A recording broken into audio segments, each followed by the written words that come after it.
At the time of Musa alayhi salatu wassalam, he once asked Allah Azza wa Jal, he said, "Oh Allah, tell me, who will be my companion in Jannah?"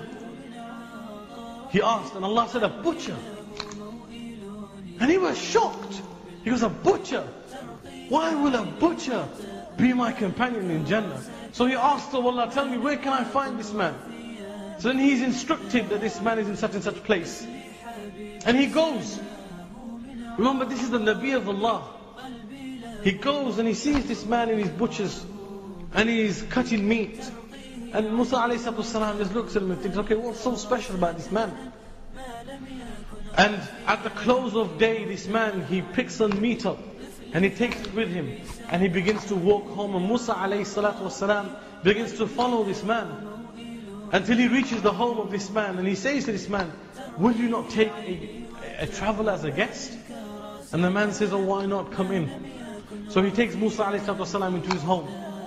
And Musa ﷺ starts to observe this man. And he sees that this man takes that meat that he has bought from the butchers, and he begins to wash it and cut it. And after cutting it, he cooks it. And after cooking it, he places it on a plate. And from a high shelf in that room, he takes a basket. And he brings the basket down. He takes a damp cloth. And from within the basket, he takes out an old, frail lady. And he puts her in his arms as a baby would put, as a man or a woman would put a baby in their hands and their arms. And he begins to wipe this old, frail lady. And then he takes out the meat that he has cooked, puts it in his mouth in one narration. He chews it and then puts that into the mouth of this old lady. And every time she finishes, he takes a damp cloth and he wipes and cleans her. And Musa a.s. watches this, continuously watches this. And then when he finishes, he cleans her, puts her back in the basket and puts the basket back up on the high shelf or place that it was originally. And then Musa a.s. he saw two things. He saw that this man was attentive to her, and the fact that every time he would put a morsel in her mouth, she would whisper something. So he asked, he said, "What is this woman to you? What relation do you have to this woman?" And he says, "She's my mother." He says, "I am so poor that I am unable to buy food and other items and bring them home and cook them. So I take whatever meat is left over in my butchers, I bring it home, I cook it. And because she is so old and frail, that I don't have enough money to have a slave or a khadim or a person that can help me, so I do everything myself." And he says, the Musa asks, "Okay, so what is it that she mumbles every time you put that morsel in her mouth?" He says, "She prays for me that, oh Allah, make my son the companion of Musa in Jannah." Subhanallah. And because of the dua of his mother, Allah had accepted it. Musa ﷺ shows the power of that, of the dua of the mother. ترقيه عيني وتأبى للكرى سكنا ما لم يكن غافيا في مخدع الهدب.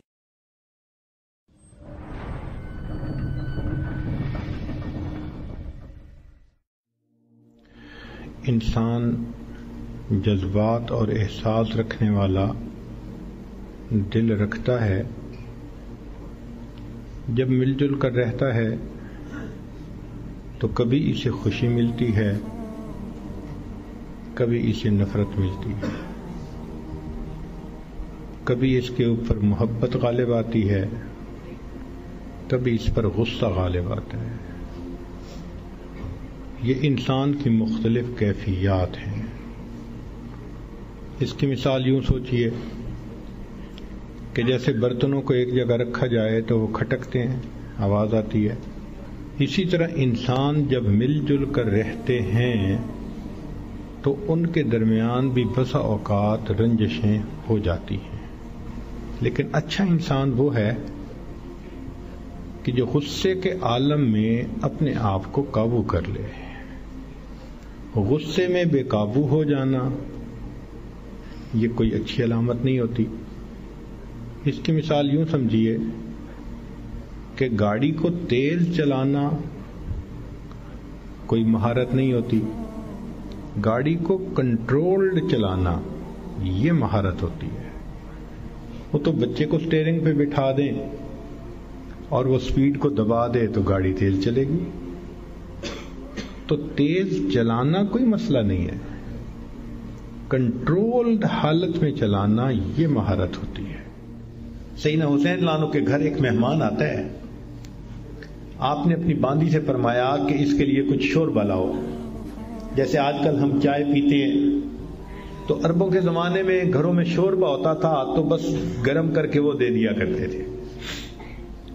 باندی گئی اور اس نے گرم گرم شوربے کا پیالہ بھرا اور لے کے آنے لگی. جب کمرے میں داخل ہونے لگی تو وہ کہیں دیکھ رہی تھی اور پاؤں جو کہیں اٹکا تو سارا کا سارا گرم شوربہ سیدنا حسین لانو کے اوپر آ کر گر گیا. اب ذرا اندازہ لگائیں کہ بوائلنگ واٹر اگر گرے جسم پر تو کتنی تکلیف ہوتی ہے.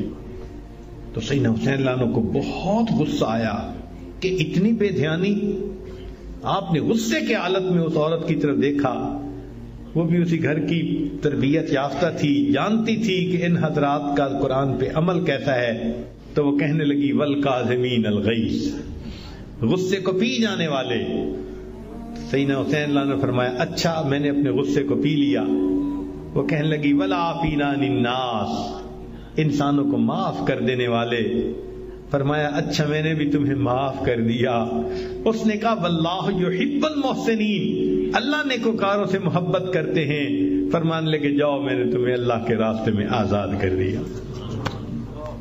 ایسا قرآن مجید کی آیتوں پہ عمل تھا ان کا. نبی علیہ الصلوۃ والسلام نے ارشاد فرمایا کہ جو شخص دنیا میں دوسروں کی غلطی کو جتنا جلدی معاف کرنے والا ہوگا، اللہ قیامت کے دن اس کی غلطیوں کو اتنا جلدی معاف فرما دیں گے. اور دوسری حدیث پڑھ کے تو ڈر لگتا ہے. نبی علیہ السلام نے فرمایا کہ اگر کوئی بندہ دوسرے سے غلطی کی معافی مانگے اور فرمایا کہ اگلا کہے میں معاف نہیں کرتا، نبی علیہ السلام نے فرمایا یہ جو کہہ رہا ہے نا میں معاف نہیں کرتا، یہ قیامت کے دن میرے سامنے حوض کوثر پہ حاضر نہ ہو. یعنی دوسرے لفظوں میں اللہ کے حبیب صلی اللہ علیہ وسلم نے فرمایا میں اس بندے کی شکل نہیں دیکھنا چاہتا. آج تو یہ حال، خامد بیوی کی غلطی کو معاف نہیں کرتا، بیوی خامد کی غلطی کو معاف نہیں کرتی. اللہ اکبر کبیرہ. سوچئے تو صحیح ہمارے دل کی حالت کس قدر بری ہو چکی ہے، اپنوں کو معاف نہیں کرتے. ایک بزرگ تھے، حج کے سفر پر گئے. ان کے ہاتھ میں ایک تھیلا تھا، اس میں ان کے پیسے بھی تھے، سارا کچھ تھا. ایک نوجوان آیا اور اس نے جلدی سے دوڑتے ہوئے جو ہمیانی ان سے چھینی اور چھین کے بھاگ گیا. اللہ کی شان کہ جس نے ہمیانی چھینی تھی نا، یہ تھوڑی دور آگے گیا تو اچانک اس کی آنکھوں کی بینائی چلی گئی. کئی دفعہ ہوتا ہے نا بیٹھا ہوا آدمی اٹھے تو آنکھوں میں اندھیرا آ جاتا ہے. تو اس کی بھی ایسی حالت ہوئی کہ اس کی آنکھوں میں اندھیرا، بینائی چلی گئی.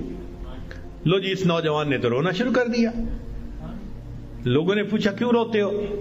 کہنے لگا کہ میں نے ایک بندے کا تھیلا چھینا، پیسے چھینے، مجھے لگتا ہے اس نے بد دعا کی، اللہ نے میری بینائی چھین لی. ان کا بھئی وہ بندے وہ کہاں ہے؟ کہنے لگا فلاں حجام کی دکان کے قریب. تو جب اس بندے کو بتایا کہ بھئی وہ بڑے میاں آ گئے، لوگوں نے بھی کہا معاف کر دیں، نوجوان نے بھی کہا پلیز مجھے معاف کر دیں. وہ کہنے لگے میں نے تو اسی وقت ہی معاف کر دیا تھا. وہ کہیں جی یہ آپ کے سارے پیسے لے کے بھاگ گیا اور آپ کہتے ہیں میں نے اسی وقت معاف کر دیا تھا. وہ کہنے لگے ہاں مجھے خیال آیا تھا جس کی وجہ سے میں نے اسی وقت معاف کر دیا تھا.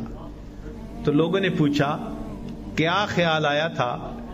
تو وہ بڑے میاں کہنے لگے کہ جب یہ میرا تھیلا لے کے بھاگ گیا تو میرے ذہن میں خیال آیا قیامت کا دن ہوگا اور میں اگر اللہ کے سامنے مقدمہ پیش کروں گا تو اس بندے سے حساب لیا جائے گا، اور جتنی دیر میرے اور اس کے مقدمے کے فیصلے ہونے میں لگے گی، آقا صلی اللہ علیہ وسلم نے فرمایا میں امت کا حساب مکمل ہونے سے پہلے جنت میں نہیں جاؤں گا، تو خیال آیا کہ جتنی دیر میرے مقدمے میں لگے گی، میری وجہ سے میرے آقا صلی اللہ علیہ وسلم کو جنت میں جانے میں دیر لگے گی، میں نے معاف کر دیا، نہ مقدمہ پیش ہوگا، نہ میری وجہ سے میرے آقا کو دیر لگے گی۔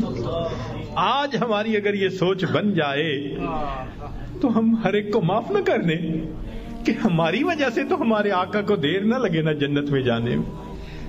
ہم بھی اپنے گھروں میں اپنی بیٹی کو، اپنے بیٹے کو، اپنی بیوی کو، اپنے بھائی کو غلطیاں ہو جاتی ہیں، باتیں ہو جاتی ہیں، تو بجائے دلوں میں کینہ رکھنے کے اور بجائے دلوں کے اندر دشمنی پالنے کے، ہم اللہ کے لیے معاف کرنے کی عادت ڈالیں۔ یہ نبی علیہ الصلوۃ والسلام کی عادت مبارکہ ہے۔ اللہ ہمیں اس سنت پر عمل کرنے کی توفیق عطا فرمائے، اور اس کے بدلے اللہ قیامت کے دن ہمارے قصوروں کو معاف فرما دے۔ میرے دوستو، ہم اس کے زیادہ محتاج ہیں۔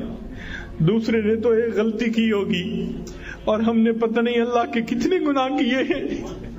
اگر ایک غلطی کو معاف کرنے پہ وہ پروردگار سب گناہوں کو معاف کر دے تو سستا سودا ہے۔ اس لیے جب بھی کوئی معافی مانگے یا نہ بھی مانگے، اللہ کی رضا کے لیے اللہ کے بندوں کو معاف کر دیا کرو۔ اللہ تعالی ہمیں اس صفت کے ساتھ بقیہ زندگی گزارنے کی توفیق عطا فرمائے۔ وآخر دعوانا ان الحمد للہ رب العالمین۔ لا الہ الا اللہ محمد رسول اللہ علیہ صلاة اللہ وآلہ والأحبہ۔ لا الہ الا اللہ محمد رسول اللہ علیہ صلاة اللہ وآلہ